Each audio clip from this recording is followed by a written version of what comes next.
ABP news में आपका स्वागत है। आपके साथ मैं हूं सुमेरा खान। बॉलीवुड में क्या अभिनेत्रियां सुरक्षित नहीं हैं? क्या ग्लैमर की चकाचौंध के पीछे काली सच्चाइयां छिपी हैं?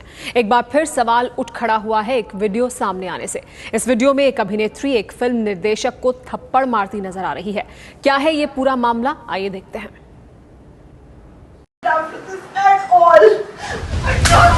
ये है थप्पड़ की तस्वीरें। ये थप्पड़ पड़ रहा है फिल्म निर्देशक सुभाष कपूर को। सुभाष कपूर को जानना है तो देखिए ये दृश्य। क्या नाम क्या बताया आपने? जी जगदीश त्यागी जी, जॉली जॉली कहते हैं मुझे। हाँ, कहाँ से LLB की आपने? जी लॉ कॉलेज मेरठ। ये PIL डाल दिया आपने? हैं? अपील को एप्पल लिख रखा है इसके अंदर, प्रोसिक्यूशन को प्रोस्टिट्यूशन लिख रखा है। यह फिल्म जॉली LLB का टुकड़ा। इस फिल्म के निर्देशक सुभाष कपूर ही थे। इन तस्वीरों में आधी बाजू की सफेद शर्ट में जो शख्स नजर आ रहा है वही है सुभाष कपूर। और सुभाष कपूर को थप्पड़ मारा है एक अभिनेत्री ने।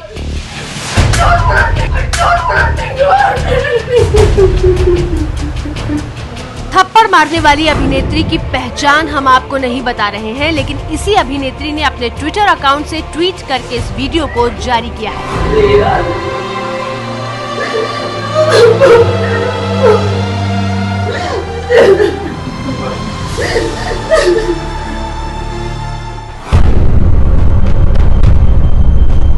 करीब आधे घंटे के इस वीडियो में सबसे पहले नजर आ रहे हैं दो शख्स। एक है सुभाष कपूर और दूसरी है उनकी पत्नी डिंपल खरबंदा। वीडियो में डिंपल अपने बेटे के भविष्य की दुहाई देती नजर आ रही हैं।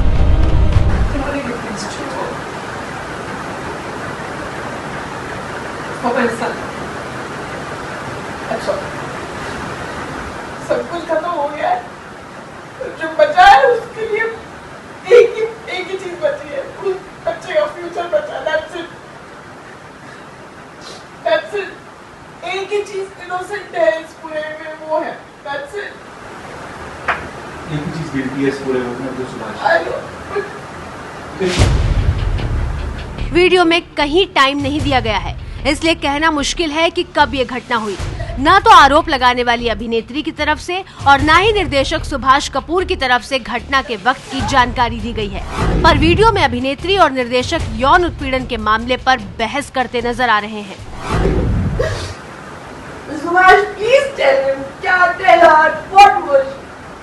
No, I'm not interested in this version, Subhash. No, not just saying her. As in, she's like, उनका version, तुम्हारा version, life तो मेरी गई। There was only one thing that happened that day also in front of Atul also. That point was when you said then I dragged you inside. I did not drag you inside. You pulled me, Subhash. You were holding my hand. Were you not holding my hand? And who was ahead? Who was ahead? You were ahead. Who was holding my hand? You were holding my hand. And इस line में कौन था? We were not walking on the inside together.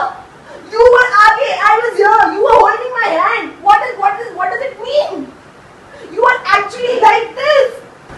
इस video में एक तरफ जहां सुभाष कपूर की पत्नी रोती बिलखती हैं, तो दूसरी तरफ अभिनेत्री की रोने की आवाजें सुनाई पड़ती हैं।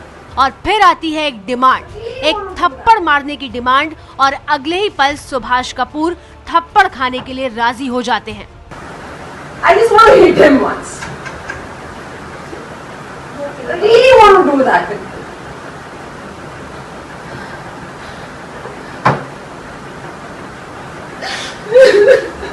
Please.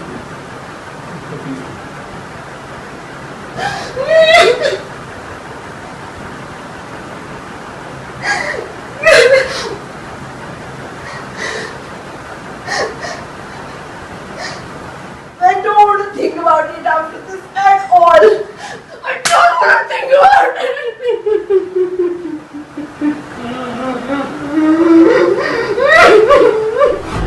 इस पूरे वीडियो में एक और शख्स नजर आता है। ये शख्स है औरंगजेब फिल्म के निर्देशक अतुल सबरवाल। हालांकि सुभाष कपूर की पत्नी को पानी पिलाने के अलावा ये कुछ करते नजर नहीं आते। अब ये वीडियो जनता के बीच आ चुका है, लेकिन दिलचस्प ये है कि इस मामले में कोई कानूनी कार्रवाई नहीं हुई है। अब सवाल ये है कि कानून के हाथों अगर सजा नहीं दिलानी है तो इस वीडियो का मकसद क्या है। I don't want to think about it after this at all. I don't want to think about it. ऐसा पहली बार हुआ है कि किसी स्ट्रगलिंग अभिनेत्री ने सोशल नेटवर्किंग साइट जैसे कि ट्विटर का सहारा एक एक्सपोजे यानी कि खुलासे को करने के लिए लिया हो। वीडियो तो जारी हो गया, लेकिन उस घटना का सच क्या है? कब हुई थी यौन उत्पीड़न की घटना और उसके बीच में क्या हुआ, ये जानना भी जरूरी है। इसके लिए घटना में शामिल लोगों का क्या कहना है, ये जानने की हमने कोशिश की। इस घटना में 3 नामों का जिक्र है। सबसे पहले अभिनेत्री जिसकी पहचान हम आपको नहीं दिखा रहे हैं, दूसरा फिल्म निर्देशक सुभाष कपूर और तीसरा दानिश नाम का शख्स। सबसे पहले हम बात करते हैं आरोप लगाने वाली अभिनेत्री की। वीडियो में ये अभिनेत्री थप्पड़ मारती नजर आती है। वीडियो में ये अभिनेत्री रोती हुई नजर आती है।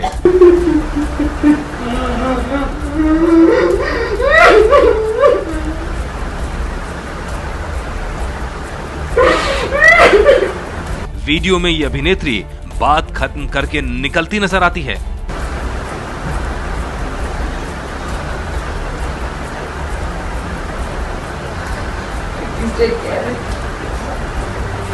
लेकिन ये सब कब हुआ ये बिल्कुल साफ नहीं है।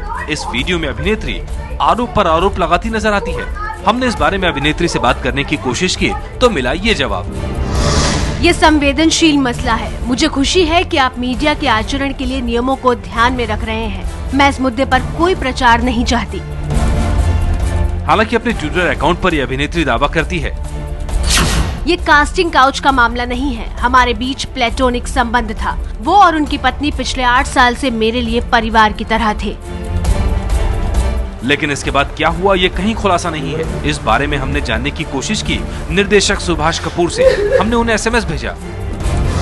हम आपकी प्रतिक्रिया जानना चाहते हैं। आप पर यौन छेड़छाड़ का आरोप लगा है। आपके जवाब का इंतजार है। हम ये स्टोरी प्रसारित करना चाह रहे हैं। इस SMS का सुभाष कपूर की तरफ से कोई जवाब नहीं आया। सुभाष कपूर ने कहा है कि ये किस्सा और ये वीडियो 1.5 साल से भी ज्यादा पुराना है। जो हुआ उसके लिए वो शर्मिंदा हैं, लेकिन इससे ज्यादा वो कुछ नहीं कहना चाहेंगे और अब उनका पक्ष उनके वकील ही रखेंगे। इस मामले का तीसरा पक्ष है दानिश नाम का शख्स। दानिश वो शख्स है जिसका दावा है कि वो उस पार्टी में शामिल था जिसमें ये घटना हुई। दानिश के नाम का जिक्र इस वीडियो में भी आता है। दानिश, उसको क्या सुनाया पता नहीं। I mean, you yourself said कि मैं I was feeling miserable. हालांकि इंडियन एक्सप्रेस को दिए बयान में दानिश अलग ही बात कहता नजर आता है। उसने मुझे बताया होता कि उसके साथ छेड़छाड़ हुई है, मैं पुलिस के पास जाने वाला पहला शख्स होता। जब उसका बॉयफ्रेंड आया उसी के बाद उसका वर्जन बदल गया। ये जबरन शब्द कहाँ से आ गया? मुझे नहीं मालूम कि उसका मकसद क्या है, पर मुझे उसकी नीयत पर शक है। फिल्म निर्देशक तिग्मांशु धूलिया ने भी इस पूरी घटना पर सवाल खड़े किए हैं। अगर फिल्म इंडस्ट्री में कोई दिल है तो उसे अतुल सबरवाल का बॉयकॉट कर देना चाहिए, जो सुभाष कपूर को बदनाम करने की साजिश का हिस्सा था। इस पूरी घटना में कई सवाल उठ रहे हैं। पहला तो ये कि इस वक्त वीडियो जारी करने का मकसद क्या है, और दूसरा ये कि सुभाष कपूर ने ऐसा क्या किया जिसके लिए वो चुपचाप थप्पड़ खा रहे हैं। साथ ही ये भी कि अगर कुछ हुआ है तो अब तक FIR क्यों नहीं दर्ज कराई गई। अब आपको बताते हैं कि वीडियो में जिस निर्देशक सुभाष कपूर को अभिनेत्री थप्पड़ मारती हुई दिख रही है, बॉलीवुड में वो कितनी बड़ी हस्ती हैं।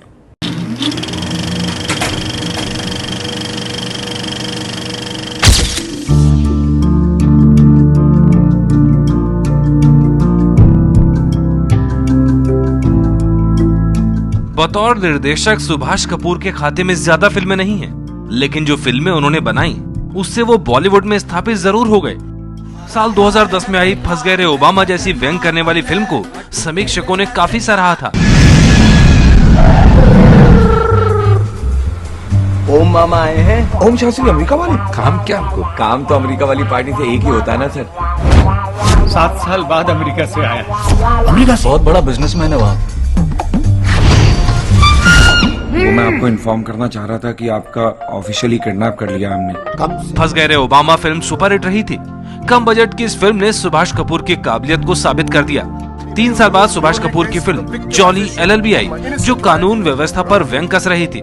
फिल्म भले ही ज्यादा न चली हो, लेकिन ट्रीटमेंट को लेकर सुभाष कपूर तारीफ बटोर ले गए। मुझे इंडिया का सबसे बड़ा वकील बनना है, फेमस, रिस्पेक्टेड, मीडिया जिसके आगे पीछे लेफ्ट राइट दौड़ती रहे। जब कोर्ट रूम में घुसे ना तो हल्ला मच जाना चाहिए। बड़े बड़े कोर्ट रूम, बड़े बड़े जजेस, ये चाहिए मुझे यार। सर जी आपका गोला।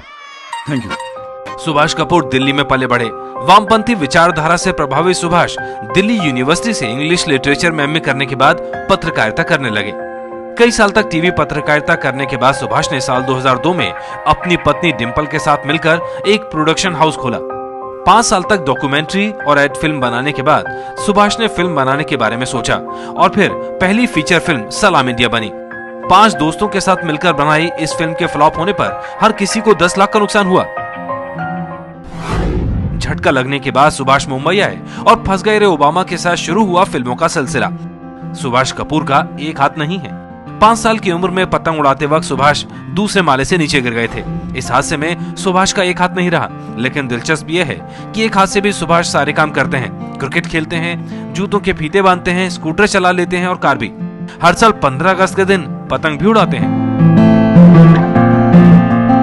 जॉली LLB के बाद सबसे बड़ा मौका मिला विदु विनोद चोपड़ा के फोन कॉल से। मुन्ना भाई सीरीज की तीसरी फिल्म सुभाष को मिल चुकी थी।